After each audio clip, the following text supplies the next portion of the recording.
Hi, I'm Nisha DeGaring, host of Good Things Utah, and I've been a longtime supporter of Todd's Belief Cast. I hope you find inspiration in the courageous stories shared by the amazing people Todd features on his show. The guests serve as shoulders for us to stand on, allowing us to see a little further and cultivate belief in oneself. Remember, you have the dignity and power to change. I encourage you to keep striving and believing in yourself. Enjoy today's podcast. Welcome back, everybody. This is Todd Sylvester with the Todd Inspires Belief Cast. As always, thank you for tuning in. And again, thanks to my sponsors. I'm so grateful to have you believing in me and helping me get this message out. Today on the Belief Cast, I'm honored to sit down with someone whose journey of healing and purpose is nothing short of inspiring. Ashley Milne is a licensed therapist, an expert in trauma and addiction treatment, a fierce advocate for EMDR and internal family systems therapy. But before she became a guide for others, she walked the hard road of recovery herself, from alcohol addiction and an eating disorder to reclaiming her life and redefining her purpose. Her personal transformation is what fuels her passion and authenticity as a therapist today. Ashley's story is one of courage, compassion, and deep belief in the power of healing. So we are so lucky, guys, to hear Ashley's story today. So Ashley, thanks for being here today. Thank you so much for having me. Yeah, she came up from Las Vegas, and I appreciate you making the journey. And we had your sister on the podcast, Cassidy, which she did an amazing job. Yes, and she's amazing. She immediately referred me to you and said, "Oh my gosh, you got to have my sister on. She's got an amazing story."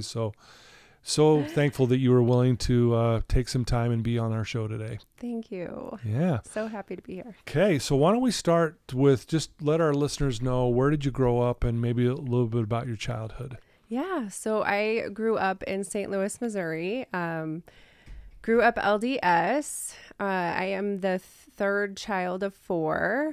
Okay. So things were pretty chaotic. My mom worked as an office manager for 30 years, and my dad was a shoe salesman. So he traveled a lot for work. Okay. Yeah. So I feel like we had a great childhood. Parents very loving, had all the love. I think that there's some amount of emotional neglect that does happen when you have that many kids. Right. Right. Yeah. It's very normal, unfortunately. So, but I was the black sheep of the family. So, okay. Yeah, I was overweight as a child, struggled with that, and also just being different. My siblings, as you know, Cassie's very athletic. I was athletic. I did play softball and I danced, but I would say it was not my strong suit. I was more of an artistic child. I loved to paint and draw. Where my siblings were into country music, I was into rap and R&B. So very much different, kind of grew up feeling different. In school, I was bullied a lot. So that was a big catalyst for the eating disorder that started when I was 16.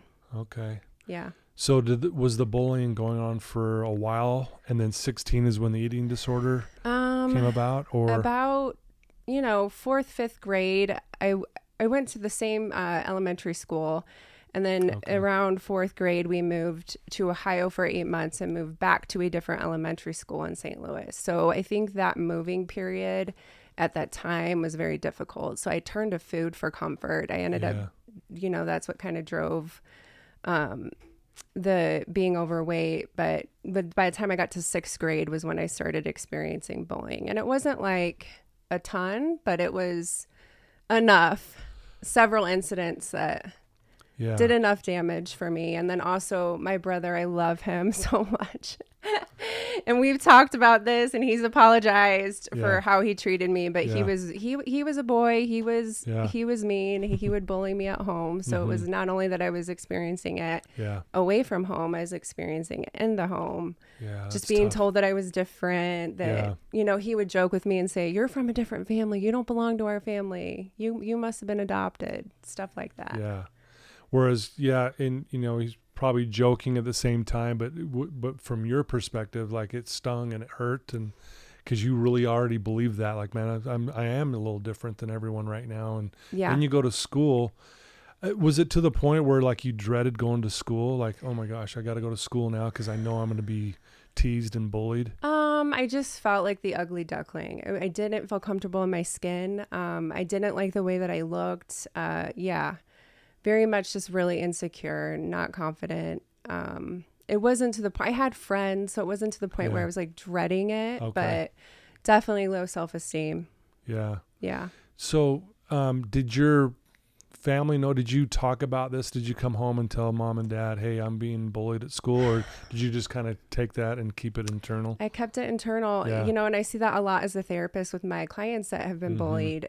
Yeah. Unfortunately, yeah, it's something that you have so much shame around that you don't want to burden your family or burden your parents, because my parents were busy. I mean, my mom, she worked full time, raised 4 kids when my dad was constantly out of town. So yeah, it was just one of those where I feel like there was just so much going on that I ended up never telling her about it, because also I didn't want the kid that was bullying me to, you know, then be like, oh, you're a tattle. So I just kind of held it in. Which could have made it worse even. Right?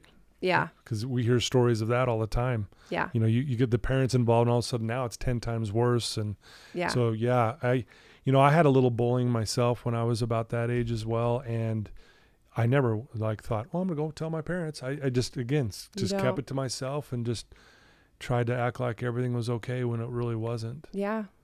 Yeah. Yeah. So go back to 16. You're at 16, and this is when things started to get tough. So I was on the dance team. I made the dance team, and of course, you know, we wear these like spandex outfits. So body image is a really important thing. And you know, I would compare to the other girls that I danced with, and they had these perfect bodies, and so that was really hard for me. And then crazy story, but I actually got taught my eating disorder by one of the girls that was on the dance team with me. We were away for state competition, and we went to a restaurant to eat, and she taught me how to purge after, and she was skinny and perfect body. And, you know, that's where I learned, oh, well, in order to look like her, I have to do this. And so that's what kind of started me with my bulimia. And I was bulimic the rest of high school into college. And then kind of struggled with it on and off until I was 26. Wow. So at the time back in high school, did anyone know, like, did mom or dad know you were struggling with that? Or again, because that's something you don't just go share with someone, right? Yeah. So this is hard because, you know, there were times where I would purge, and sorry if this is too much for people, but this is good. I would forget to flush it down. And so Cassidy or one of my other siblings would find it and they'd go tattle my mom. But I don't think my mom, I would lie. I would say like I was just sick, or I wasn't starving myself. So it's not like something that my mom would notice, right? Okay. Nothing really changed about my body or my eating pattern. So I don't think that she really, and again, she was so busy that I just think it was hard. And also she grew up in a generation where counseling was not really a thing. And so I don't think she knew how to help me. So it was never really talked about, you know? Yeah, you know, that my parents' generation too, we never talked about those kind of things. It was just kind of, let's forget about that. Just keep moving forward. And, you know, how was your emotional state? I mean, I think we can kind of assume what it is, but I'd love to hear from you. Like, what was it? How were you through high school and just emotionally? Oh, man. Depressed and I was an emotional kid. I am a very emotional person. You know, I have a lot of empathy. I feel a lot. Okay. So obviously those bullying incidents really impacted me. And I think connection is everything. And to feel belonging, and when you feel like an outcast most of your growing up, that's really hard. So, you know, I was really worried about what people thought and trying to fit in. And that's around when I started alcohol use. You know, kids my age, we'd go to parties and drank, and it started as like on the weekends, you know, I'd hide it from my parents. I'd sneak beers in, hide them in my closet. You know, I was a partier, you know, and at the time my mom was still going to church, and she would make us go to church. So we were going to church, and I'd be going in hungover and lying to the bishop about what was really happening in my life. I felt so much shame, and it's just hard. It's hard to be in that position, and knowing a lot of my peers weren't really experiencing what I was, but alcohol it made me feel so good. Yeah. It's like, this is how I want to feel all the time. Yeah. Confident, not caring what people think. Yeah. Yeah.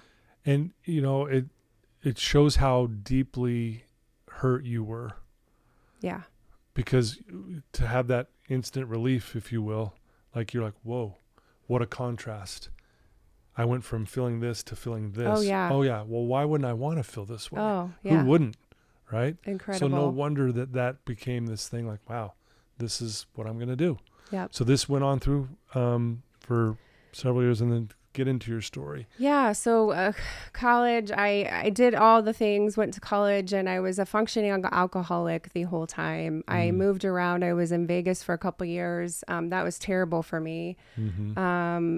Ended up moving back to St. Louis when I was 26. Got into a relationship with someone, and it ended up being abusive. And that's when my eating disorder kicked back up, just verbal abuse. And it was bad enough to where my mom helped me move out, and she just said, you need to get some help. So she ended up finding a therapist from the church named Vicki Simmons, and she was an EMDR therapist. Okay. And I saw her for 6 months, and she did somatic EMDR with me on a bullying incident from junior high. And that after that, there was no more purging for me. So absolutely life changing. I could not believe it. This is something that I had been struggling with for 10 years on and off. And so, that it was from there that I was like, and I was lost at the time, which is crazy. I was drinking all the time. I was working in restaurants, the server, bartender industry. Yeah. I was a mess, but I was functioning. I was still going to college. So I still had some kind of direction, but I was getting A's on tests and going to the bar right after, right? Like, it was just incredible how functioning I was. But it did get in my head when I realized, okay, I'm going to school for psychology. I want to be a therapist, but here I am. And I knew I had a problem, but it was so normalized. Everyone in St. Louis drank. Everybody, all my friends, everybody. That's what we did. We would go out to the bar. Yeah. So for me, I didn't realize I was an alcoholic. I had the hardest time admitting that. That I was an alcoholic. Yeah, because things were, like you said, you're getting A's and you're still showing up to work. You're still doing the things you would normally still be doing. So I do drink, but it's not that big of a deal. Yeah. Yeah. We hear that a lot, right? Yeah. Well, it wasn't like the wake up, I need to drink, I have the shakes. I wasn't that kind of an alcoholic. I was more of a binge drinker. When I started drinking, I could not stop. That feeling, that little voice that's like, hey, you've had enough. I don't have that. I don't have that. I'm like, hey, I'm having a great time. Give me more. And I was so afraid to run out. Wow. So the EMDR at the time helped you with the eating disorder, but yet you were still struggling with the alcohol. So talk about what led to you eventually, getting past that addiction. Yeah. So, gosh, I was in my master's program. Same thing. I heard you hate public speaking. So did I. So I was like go to the bar, getting a beer before my speech class. Right. And totally. I'm in my almost last year of my master's program, and I'm bartending, which is, as you know, is a really bad idea for an alcoholic. Right. So I just got in trouble too many times. This is hard to admit, my recovery story was forced upon me, and it's beautiful. Yeah. If I would not have gotten caught, and I actually spent 90 days in jail, and did a recovery program called Choices in St. Louis County Jail. Okay. So that, it was life-changing. And, I knew I was going 8 months before. My lawyer kept delaying the sentence because I wanted to finish my school for that year. I was like, I'm in an internship. I was a counselor in an internship. Wow. Working with people. Man. drinking. And so, yeah, so I knew, you know what, if I'm going to be a therapist, there is no way that I can still drink and be a good therapist and help people. And so I kind of worked myself up. I mean, I was drinking until the morning. I had to turn myself in. I remember my last 2 drinks were 2 IPA beers. And my dad, bless his heart, he took me to jail. And, I thought, this is crazy. But I was like, part of me is I'm looking forward to this in a way because I want to know what it's like to be in this spot so that I can be better therapist. I can experience what I know some of my clients are going to experience. So I kind of took that attitude going into jail. And it took about 60 days for me to actually admit that I was an alcoholic. 60 days. In jail. Yep. Because I was sober. I didn't have 60 days of my brain not having that alcohol for me to be like, you have a problem and this is not normal. Wow. So going to jail for that, 90 days is a long time. One night would be a long time. Yeah. But 90. Yeah, I can only imagine what was it, if you don't mind just sharing a little bit, what was that like? Like you're going to jail. Were you afraid? Were you scared? What was going on? Yeah, it was pretty terrifying. You get in there and they make sure you don't have anything on you. You have to take everything off and they give you your jumpsuit and you have nothing. You don't have a hairbrush, a hair tie, a toothbrush. You have nothing. And so I ended up meeting this girl that was on a bunch of different drugs. She was on like fentanyl, meth, alcohol, benzos, anything you can name. She was on it. And it was not her first rodeo.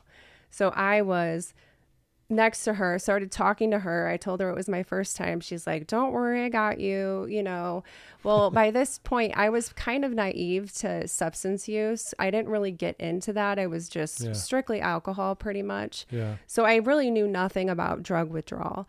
Well, we got into our cell and she was so sick, not eating, not drinking. And I'm like, you are supposed to be helping me here. Right.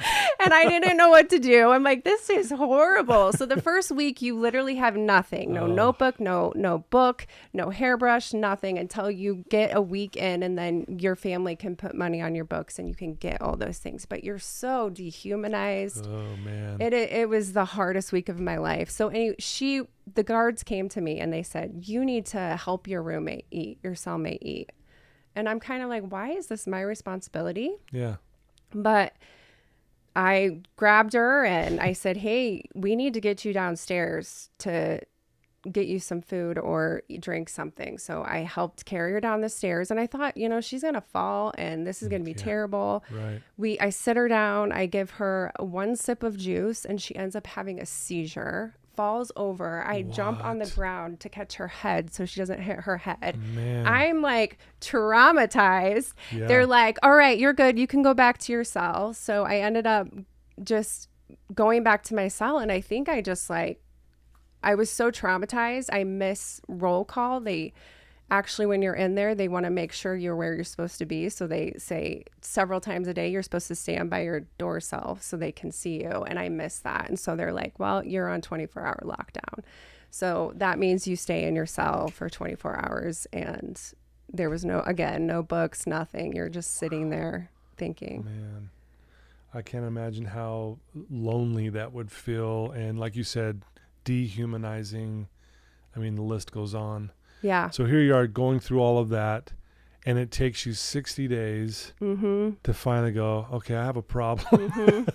Right? Yeah. Did as you had that realization, right, that awareness at 60 days, did that help the next 30 days? Did you start looking at things differently because of that? Or again, was this still like, I'm still battling, but I'll at least admit there's a drinking problem here? Yeah. So, I didn't have any desire to drink, which is really crazy. I think after that 60 days, a lot changed for me. And again, I knew I wanted to be a therapist. And so that is what kind of drove my sobriety as well. I didn't, I knew that I could not drink again. If I drink again, I'm going to get in trouble again and I will lose my license and everything that I've worked hard for.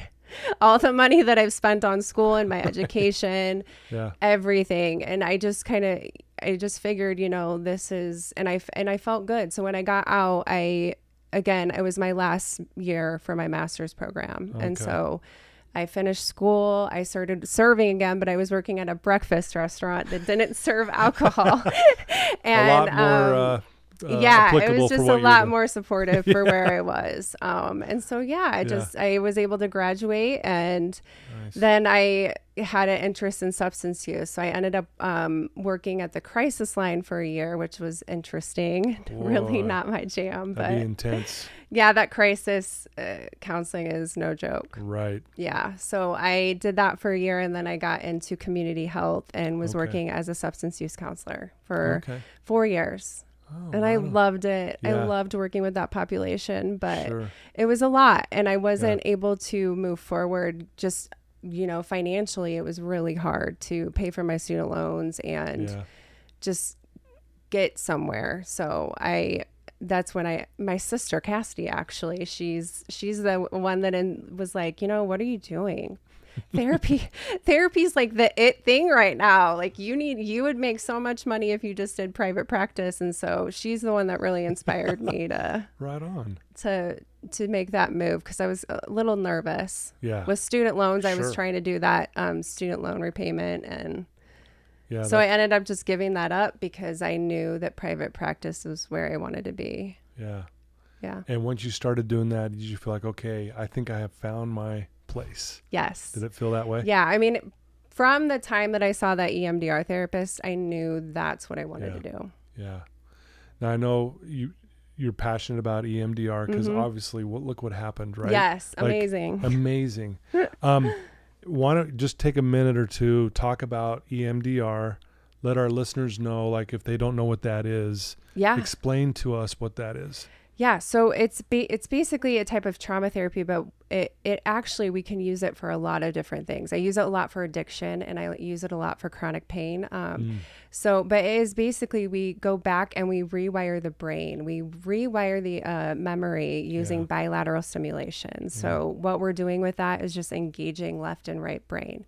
There's something about that helps that memory reprocess and file away. Like a normal memory. Because when we go through a trauma, we get a negative belief from that trauma, and we also get a body experience. And that's what gets stuck in the nervous system. So that's when we get re-triggered. Gotcha. It kind of feels like we're back in that memory again.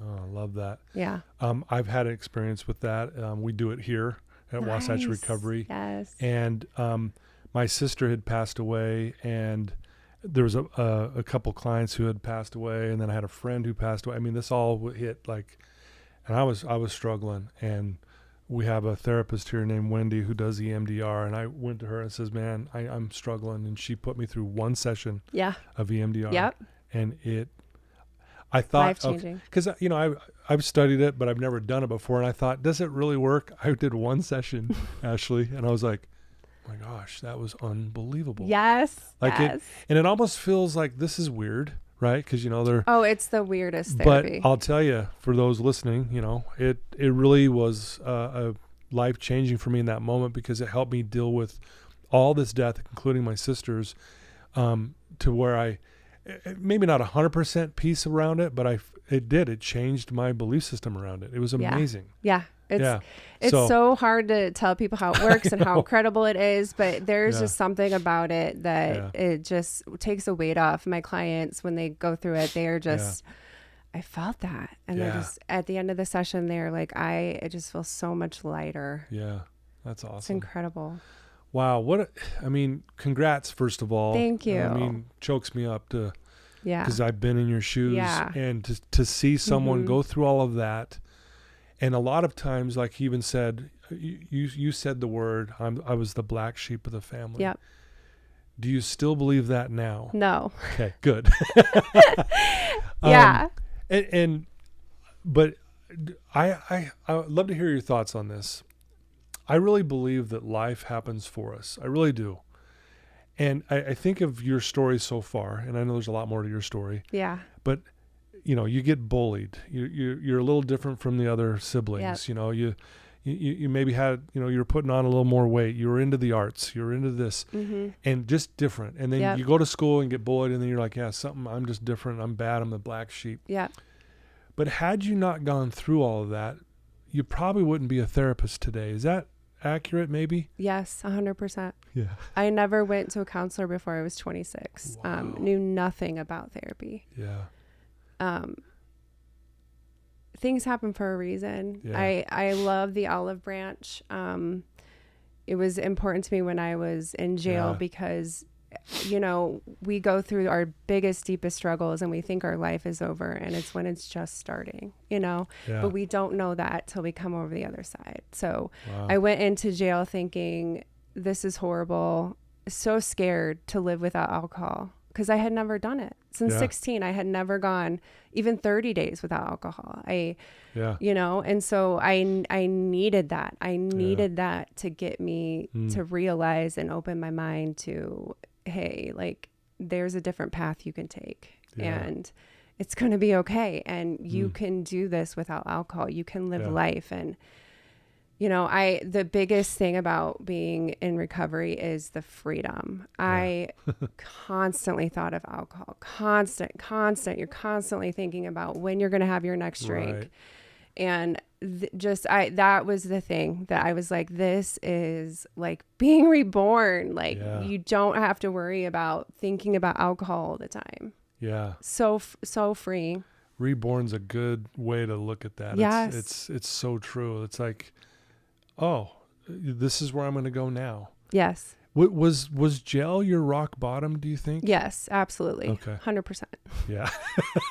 Yeah, I could write a book. Like I could write a book with, and I've thought about it. You probably should. Yeah, with everything that I experienced in jail. Some really, really crazy, interesting stories. But it is such a humbling experience to be laying on metal and have a mattress that's like as thick as a washcloth, and you're freezing, and you don't have anything. Man. And you're just left to really sit with yourself and journal and read and figure out and find yourself, and connect spiritually. Wow. I had a lot of time to do that.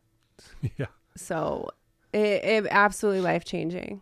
And I wish, I had the rehab program. It wasn't just jail, it was rehab. And we were out, we were doing yoga, we were doing counseling, we were doing AA, we were doing all the things, group therapy. Yeah. And it, something that I would probably not be able to afford outside of, So, I do think that. So it happened for you. Yes. I mean, that sounds crazy, but it's true. I firmly believe that. Yeah. Yeah. And here you are. But the olive branch, back to that. Yeah. You have to cut the branches of an olive tree back for it to bloom, blossom the olive, or grow. Gotcha. And so that was kind of the symbol for me that was like, you have to be cut back in order to move forward and grow. Wow. I love that. Thanks for sharing that. That's awesome. Yeah. I know this is a big question, but looking back through this journey, if you will, what are maybe the one or two lessons that really stand out to you that you feel like you're taking away from this? Oh, that is a hard question. Yeah. I know there's 1,000 of them, I'm sure, but. Ooh, I'm probably going to tear up, but, self-compassion, I think, is huge. Being able to connect to self-compassion.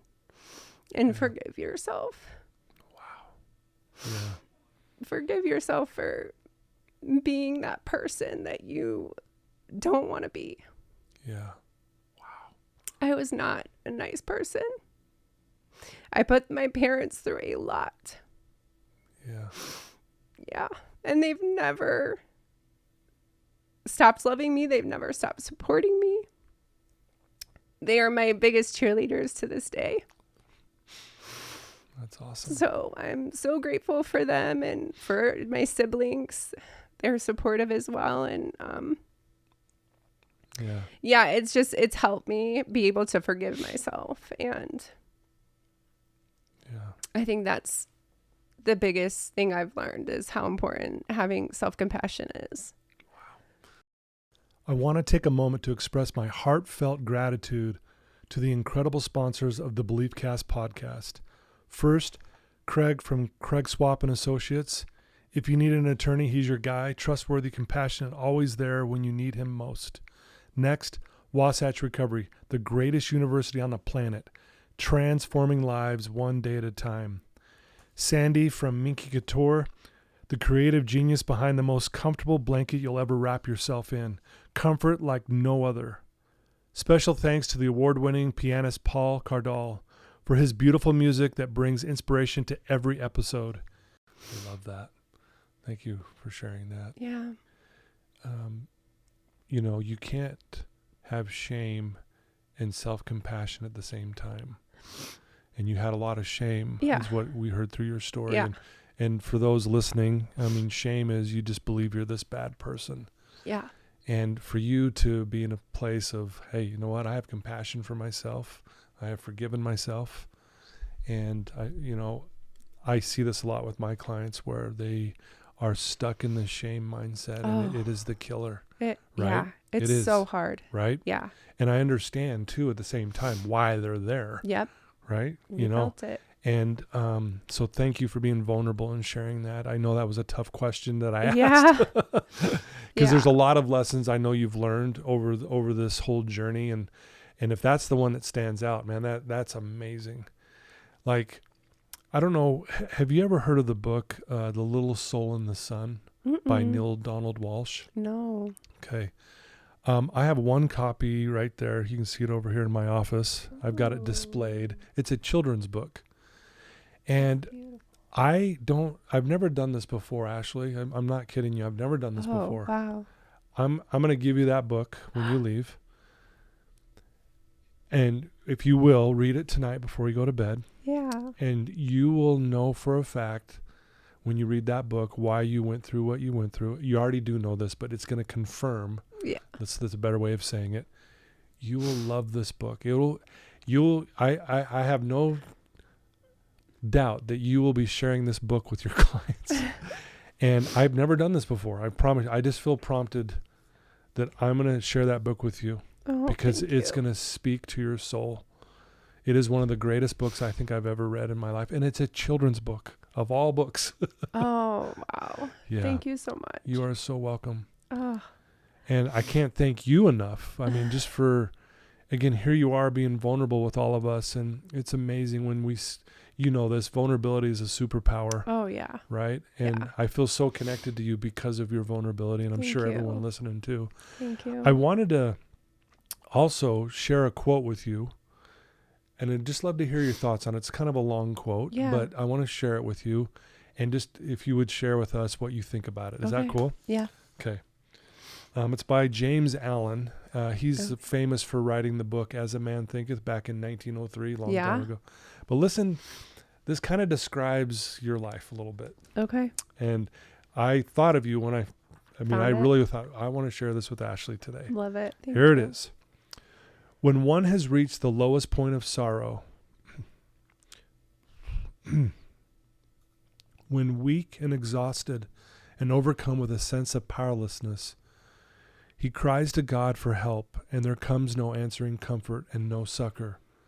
Then, discovering the painfulness of sorrow and the insufficiency of prayer alone, he or she is ready to enter the path of self-renunciation, ready to purify their hearts, ready to practice self-control, ready to become a spiritual athlete, and to develop that divine and invincible strength which is born of self-mastery. Yes.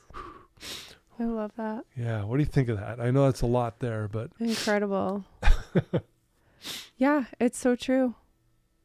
Right? Yeah. I struggled with spirituality and,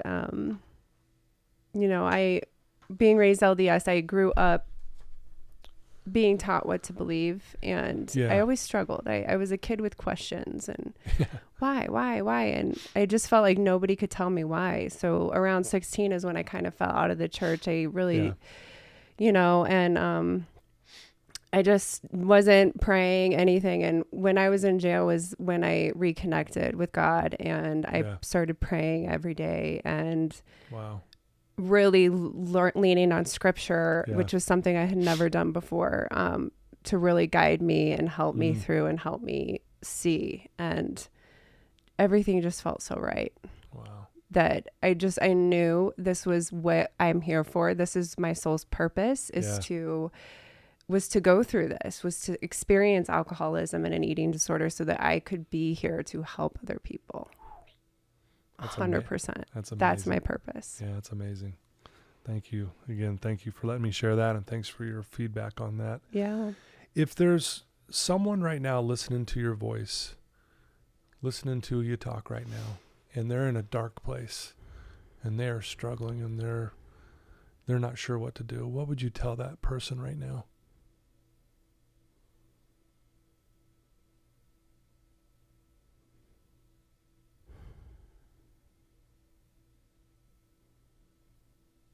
So much. So I'm like, what is the one thing? Yeah.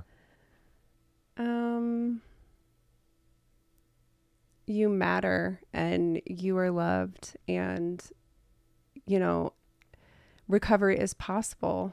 I never thought it was possible for me. Yeah.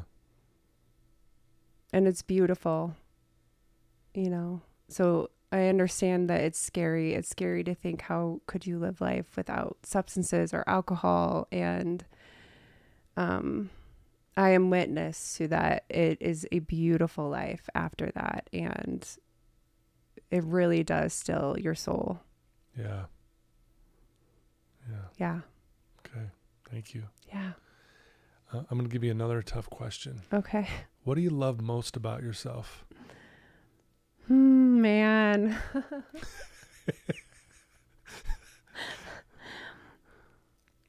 Oh. My empathy. And I'm crying because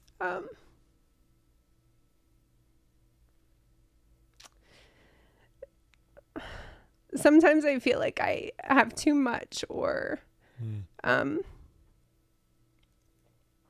but I'm so proud of it, and I'm so proud of that I have the empathy that I have, because I think it just makes me so much better at being able to connect with people and help them. Yeah.